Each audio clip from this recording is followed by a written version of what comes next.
Good morning, students. Once again, welcome to online teaching classes. I am Yogesh Kumar जाहिरे. हमने last class में हमने hypothesis और assumptions के बारे में डिस्कस किए थे, है ना. तो आज हम उसी और आगे बढ़ेंगे. आइडेंटिफिकेशन ऑफ वेरिएबल्स के बारे में हम पढ़ेंगे कि क्या क्या इसमें हम वेरिएबल्स क्या होते हैं, इसके टाइप्स क्या हैं और क्यों इम्पोर्टेंट है हमारे रिसर्च में. इसीलिए हमको ये जानना ज़रूरी है कि ये वेरिएबल्स होते क्या हैं. ओके, आगे बढ़ते हैं, स्टार्ट करते हैं हम. वेरिएबल्स आर क्वालिटीज़, प्रॉपर्टीज़ और कैरेक्टरिस्टिक्स ऑफ पर्सन, थिंग्स और वे सिचुएशंस दैट चेंज और वेरी, है ना. तो वेरिएबल्स का मेन क्वालिटीज़ क्या है कि एक प्रॉपर्टीज़ होता है क्या चीज़ का, मेन पर्सन का, और जो सोच है ना. थिंग्स मतलब कुछ सोच चीज़ है ना. सिचुएशंस तो उसको क्या करते हैं, चेंजेस करते हैं वरी पे, है ना. तो वेरिएबल्स मतलब ये है कि जो भी पर्सन्स है उसका एक मेन कैरेक्टरिस्टिक्स क्या है. तो वेरिएबल्स उसी को बोला जाता है. उसका प्रॉपर्टीज़ क्या है, उसका कैरेक्टरिस्टिक क्या है, उसके थिंग्स क्या है, उसके सिचुएशंस क्या है, जो बीच बीच में कभी कभी चेंजेस आता है, तो उसी को बोला जाता है variables. Okay, types of variables according to unit of measurement, continuous variable, discrete variables, categorical variable, study design, active variable, attribute variable, causal, dependent variable, independent variable, extraneous variable and intervening variables. तो ये क्या है, according to unit of measurement है, study design के according है, और causal design, causal पे types के वेरिएबल्स हैं. तो आगे बढ़ते हैं हम. According to unit of measurement, okay, तो continuous variable, wide range of value, not restricted to whole numbers. Okay, तो ये क्या है, एक वाइड होता है जिसपे इसमें कोई भी रिस्ट्रिक्टेड कोई भी नंबर्स इसमें इंक्लूड नहीं रहता. Okay, can have infinite number of values between 2 points. Example, age, weight, height, year और ऑफ एक्सपीरियंस एक्सेट्रा. तो ये क्या है, कंटिन्यूअस वेरिएबल्स है जिसमें, है ना, इस पर इन्फिनिट नंबर नहीं हो सकता कोई भी. हम 2 पॉइंट्स को के बीच बिटवीन हम क्या देखते हैं, उसका वैल्यू देखते हैं. जैसे कि 2 पर्सन्स है तो 2 पर्सन्स में एज का हो सकता है डिफरेंस. ओके, एज का, वेट का, हाइट का, बहुत सारे अलग अलग डिफरेंस हम देख सकते हैं, एक दूसरे का कंपेयर करेंगे, है ना.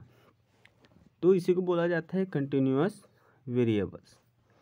Discrete variable, finite number of values between 2 points according to example number of childrens. Okay, तो जितने भी चिल्ड्रेंस हैं, जैसे यहाँ पे एग्जाम्पल बोल रहा है कि नंबर ऑफ चिल्ड्रेन, तो कितने बच्चे हैं उसके, तो ये क्या है, डिस्क्रीट वेरिएबल्स है ना. टोटल नंबर ऑफ चिल्ड्रेंस तो सब में डिफरेंट होगा, है ना, एज का, sorry.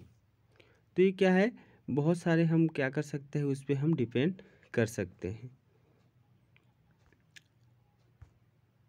Categorical variable, small range of values that do not inherently represent a quantity. Okay, तो ये क्या होता है, एक स्मॉल रेंज वैल्यू है जिसमें रिप्रेजेंट क्वांटिटी कम ही होता है. Okay, discrete non quantitative value, example gender, blood group. Okay, तो इसमें हम कैटेगरी में हम अलग से, कैटेगरी मतलब डिफरेंट टाइप के, है ना. तो जैसे कि जेंडर में हम देख सकते हैं कि मेल हो सकता है या फीमेल हो सकता है. ब्लड ग्रुप में हमको पर्टिकुलर 2 ही ग्रुप, अलग अलग ग्रुप हैं, जैसे कि ए ग्रुप है, बी ग्रुप है, ए बी ग्रुप है, ओ पॉजिटिव है. तो बहुत सारे इस पे हम एक पर्टिकुलर कैटेगरिकल वेरिएबल्स पे हम ध्यान देते हैं. जैसे कि when categorical variable take only 2 values, okay, sometimes referred as dichotomous variable. तो इसको बोल सकते हैं कि इसमें समटाइम्स हम टू वैल्यू को ही हम देखते हैं। Example pregnant, non pregnant. Okay, HIV positive, HIV negative, alive, I die. तो ये क्या है, कैटेगरिकल वेरिएबल्स है। According to study design, attribute variable, variables often characteristics of research subject cannot be manipulated by researchers. Example age, height, gender, health, beliefs। तो ये क्या है, एक एट्रीब्यूट वेरिएबल्स है, इस पे हम मैनिपुलेट नहीं कर सकते, है ना। तो इस पे एज है, हाइट है, जेंडर है, हेल्थ, बिलीफ्स है। तो इस पे हम क्या करते हैं, इस पे हम उस पर मैनिपुलेट नहीं कर सकते। आगे बढ़ते हैं। Active variable, variables that the researcher creates. Okay, and active variables in on study could be an attribute variable in another. Example salt intake, different painkiller methods. Okay, तो एक्टिव वेरिएबल्स ये बोल रहा है कि जो हमारा जो खुद का बनाया हुआ एक क्या रहता है, एक वेरिएबल है।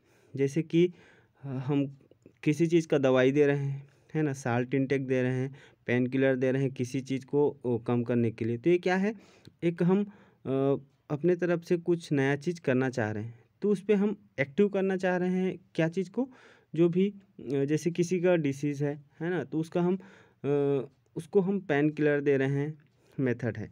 तो इससे क्या होता है, उसके बॉडी पे बहुत सारे जो पेन है वो कम हो सकता है। तो ये क्या है, हमारे द्वारा दिया गया एक वेरिएबल है। ओके, तो इसको आप लोग याद रखिएगा, बहुत इम्पॉर्टेंट है, क्योंकि ये इसी को आपको याद रखेंगे तभी समझ में आएगा।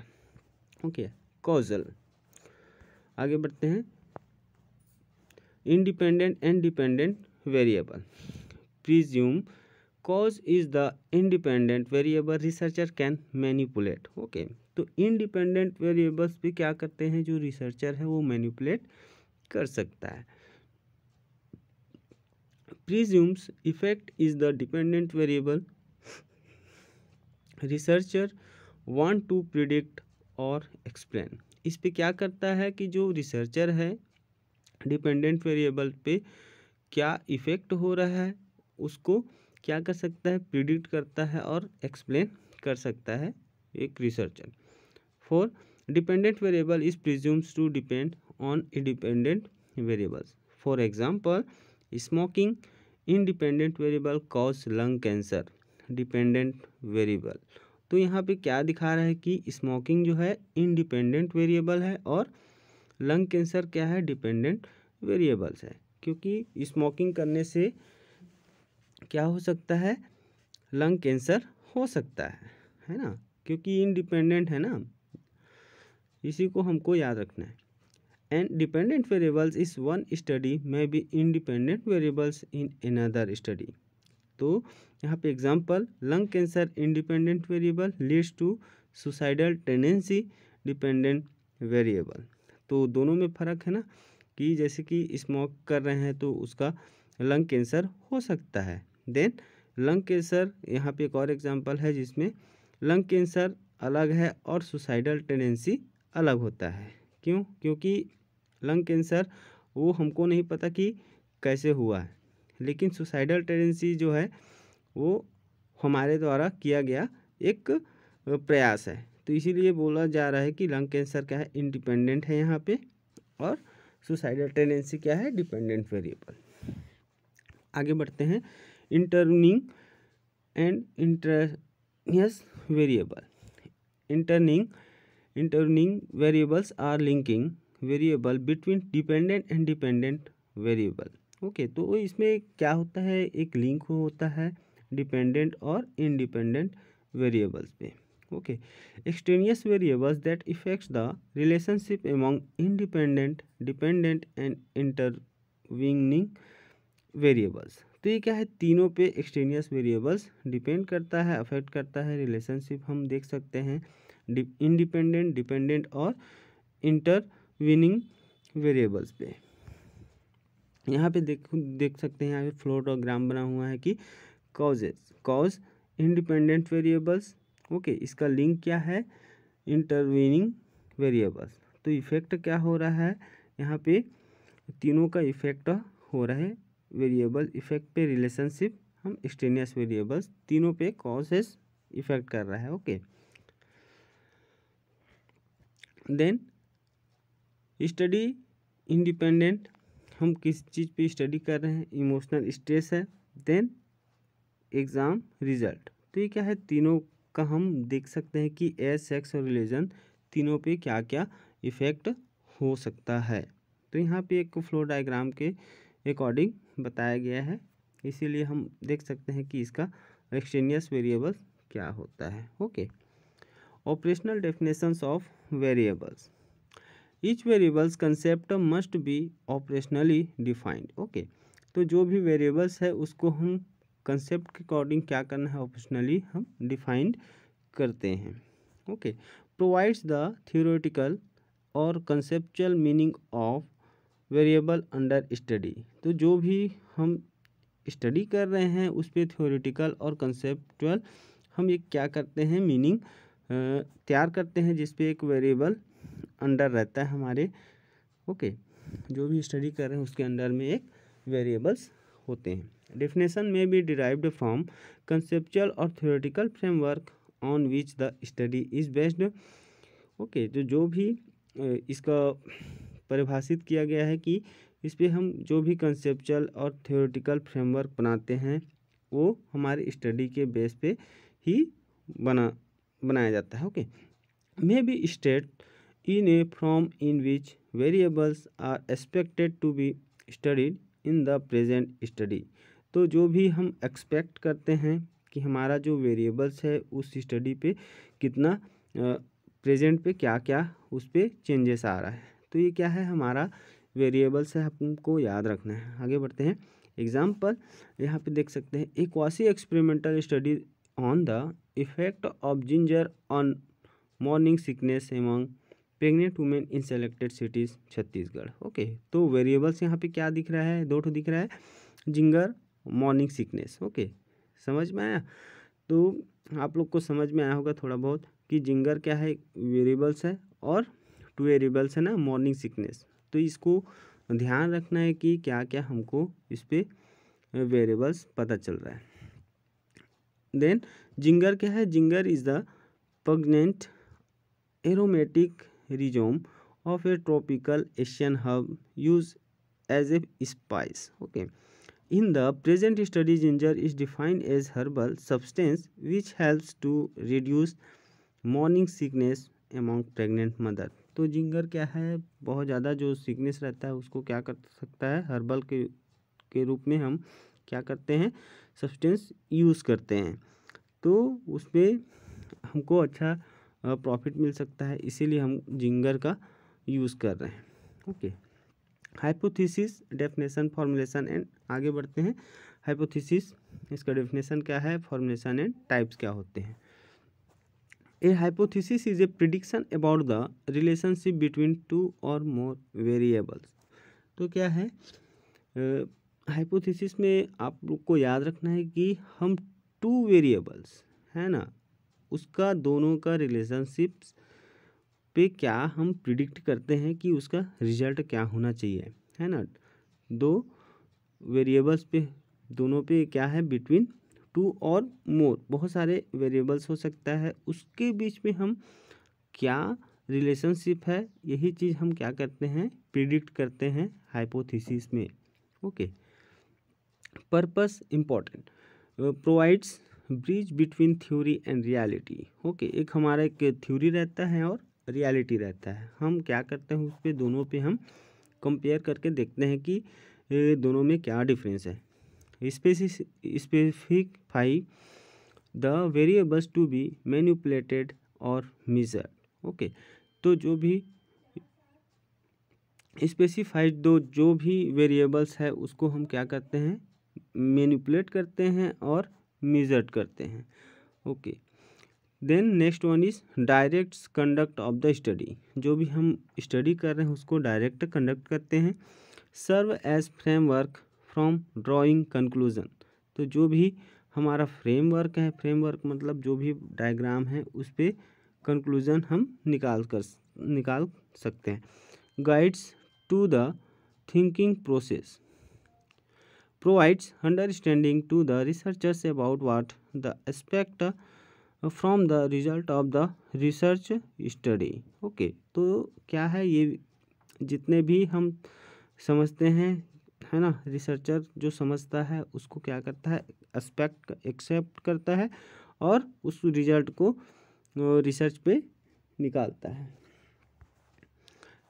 Characteristics of good hypothesis, conceptual clarity, empirical reference, objective, focused data collection, keep free from researchers' value judgment, specificity, relevant, testability, simplicity, ability। तो यहाँ पे फर्स्ट पॉइंट है कंसेप्चुअल क्लैरिटी। ये जो हमारा जो हाइपोथेसिस है वो क्या होना चाहिए, क्लियरली होना चाहिए, क्लियर डिफाइन होना चाहिए और अंडरस्टेबल होना चाहिए। Empirical reference, evidence based on experience. Okay, तो जो भी हमारा रिसर्च है वो क्या होना चाहिए, एविडेंस बेस पे होना चाहिए और वो एक्सपीरियंस डिपेंड करना चाहिए। ऑब्जेक्टिविटी, फोकस, डाटा कलेक्शन, जो भी हमारा रिसर्च है उस पर एक डाटा कलेक्शन पे डिपेंड करता है कि रिसर्चर्स का क्या जजमेंट है।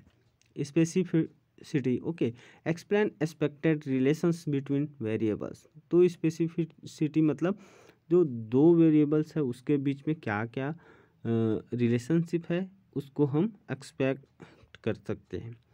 Relevant, with problem objective theory under test, जो भी रिलेवेंट जो भी प्रॉब्लम्स है, जो ऑब्जेक्टिव है, जो थ्योरी है उसके अंदर में हम देख सकते हैं। Testability, should not be moral judgement, must be directly और इनडायरेक्टली ऑब्जर्वेबल और मेजरेबल। तो जो भी रिसर्च करते हैं उस पर हम क्या करते हैं कि हाइपोथेसिस के अकॉर्डिंग हम उस पर एक क्या करते हैं, डायरेक्टली हम इनडायरेक्टली ऑब्जर्वेबल करते हैं, मेजरेबल कर सकते हैं। Simplicity, formulate in simple and understandable terms. तो जो भी हाइपोथेसिस है या रिसर्च है उस पर हम क्या कर सकते हैं, वो सिंप्लिसिटी होना चाहिए। ओके, सिंपल होना चाहिए वो जो समझा जा सके। देन एबिलिटी ऑफ टेक्निक, तो जो भी मेथड्स है ना, जो भी टेस्ट है वो क्या होना चाहिए, एबिलिटी होना चाहिए, अवेलेबल होना चाहिए। तो ये क्या है, गुड कैरेक्टरिस्टिक्स के हाइपोथेसिस के कैरेक्टरिस्टिक है, इसको आप याद रखिएगा। ओके, आगे बढ़ते हैं। सोर्सेस ऑफ हाइपोथेसिस, क्या क्या सोर्सेस हैं, थ्योरेटिकल और conceptual framework by deductive method. Second one, Roy adoption theory, patients adoption to a chronic illness depends on ability of social support for them. Then previous research, one study finding coronary heart diseases patient had increased body mass index. In other study obsessed patient has increased risk for developing CHD. Real life experience, new Apple law of central gravity. Fourth, academic literature. तो ये क्या है, ये हमारे sources हैं, कहाँ कहाँ से मिल सकता है, जो पुराना जो फ्रेमवर्क है बना हुआ है ना, उसके अकॉर्डिंग हो सकता है, प्रीवियस रिसर्च है, रियल लाइफ का एक्सपीरियंस है और एकेडमिक लिटरेचर है। तो जो भी रिसर्च करते हैं उसमें बहुत सारे हमको सोर्सेस हो सकता है हाइपोथेसिस का। Types of hypothesis, simple and complex hypothesis, 3 types के हैं, simple and complex hypothesis, directional and non directional hypothesis and research and null hypothesis. Okay, simple and complex hypothesis. Simple hypothesis expresses as an expected relationship between one independent and one dependent variables। तो simple hypothesis यही बोल रहा है कि हम two variables पे हम कितना एक्सपेक्ट करते हैं कि उसका रिलेशनशिप क्या है। Okay, then example, the lower the level of haemoglobin the higher is the risk of injection among postpartum women. तो यहाँ पे जो हीमोग्लोबिन है जिनके में कम है ना, तो उनको बहुत ज़्यादा हाई रिस्क हो सकता है पोस्टपार्टम वुमेन्स को, तो बहुत ज़्यादा इन्फेक्शंस होने के चांसेस है। ओके, तो ये क्या है, एक सिंपल हाइपोथेसिस है। नेक्स्ट है complex hypothesis and multivariate hypothesis. तो is a prediction of a relationship between two independent variables and two dependent variables. तो ये इसमें कॉम्प्लेक्स मतलब बहुत सारा, मतलब दो से ज़्यादा इंडिपेंडेंट और दो से ज़्यादा डिपेंडेंट वेरिएबल्स पे हम रिलेशनशिप देख सकते हैं। जैसे कि satisfaction of higher among patients who are older and dwelling rural area than more those who are younger and dwelling in urban area. Okay, तो ये क्या है, यहाँ पे बहुत सारे देख सकते हैं कि ओल्डर, हम बहुत सारे पर्सन्स को लेके हम रूरल एरिया के और अर्बन एरिया के दोनों को हम कंपेयर कर सकते हैं। तो ये क्या है, कॉम्प्लेक्स हाइपोथेसिस है। ओके, याद रखिएगा, इसमें कॉम्प्लेक्स मतलब बहुत सारे वेरिएबल्स का हम देख रहे हैं। Then directional and non directional hypothesis. Directional hypothesis is a that specifies not only the existence but the expected direction of the relationship between variables। Okay, तो स्पेसिफाइड इसको नहीं कर सकते हम, डायरेक्शनल है, इस पे specified not only okay existence expected direction of relationship between variables. तो एक्सपेक्टेड करते हैं कि हमारा वेरिएबल्स पे क्या दोनों के बीच में क्या relation. Then example, there is positive relationship between years of nursing experience and job satisfaction among nurses. Okay, तो यहाँ पे बहुत सारे जैसे कि पॉजिटिव रिलेशनशिप बिटवीन, बहुत लोग का नर्सिंग में एक्सपीरियंस है, लेकिन जॉब सेटिस्फेक्शन क्या है, दोनों का रिलेशनशिप हम देख सकते हैं। Okay, non directional hypothesis does not stipulate the direction of the relationship. Okay, ये क्या होता है, नॉट स्टिपुलेट होता है जिस पे हम डायरेक्शन जो भी रिलेशनशिप है उस पे हम नहीं कर सकते। Experience, there is relationship between years of nursing experience and job satisfaction among nurses. तो इस पे बहुत सारे हम एग्जाम्पल है, इसको याद रखिएगा, है ना, क्योंकि बहुत सारे मेनी ईयर्स हो गया नर्सिंग में एक्सपीरियंस है ना बहुत, तो क्या नर्सेस का क्या जॉब सेटिस्फेक्शन हो सकता है, कितना है, ये एक्सपेक्ट कर सकते हैं हम। Okay, research and null hypothesis.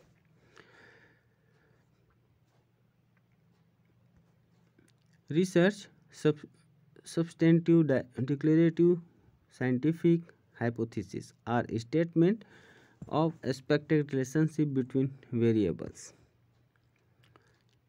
Example H, there is relationship between smoking and incidence of lung cancer। Okay, तो हम यहाँ पे क्या करते हैं, लंग कैंसर किसकी वजह से हो सकता है, हम स्मोकिंग की वजह से लंग कैंसर हो सकता है। ये चीज़ क्या है, एक सिंपल हाइपोथेसिस है। Okay,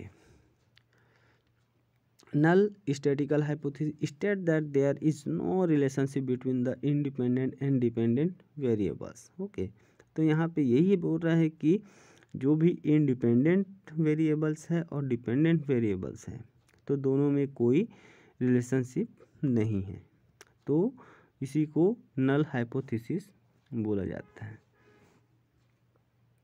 example, there is no relationship between smoking and the incidence of lung cancer. Okay, तो ये क्या है, एक नल हाइपोथेसिस है। ओके, तो इसको हम क्या कर सकते हैं, इवालुएट कर सकते हैं, reevaluate to conduct a refined and feasible research. तो जो भी हमारा रिसर्च है उस पर बहुत इम्पॉर्टेंट है हमारा हाइपोथेसिस और उसका ऑपरेशनल डेफिनेशंस। आपको याद रखना है हाइपोथेसिस का डेफिनेशंस क्या है, ये मोर वेरिएबल्स पे डिपेंड करता है। ओके, आप सभी को समझ में आ गया होगा, है ना। तो आगे नेक्स्ट क्लास में हम और अच्छे से स्टडी करेंगे। अगर कुछ डाउट्स हैं तो मुझे मैसेज कर सकते हैं। Okay, thank you so much.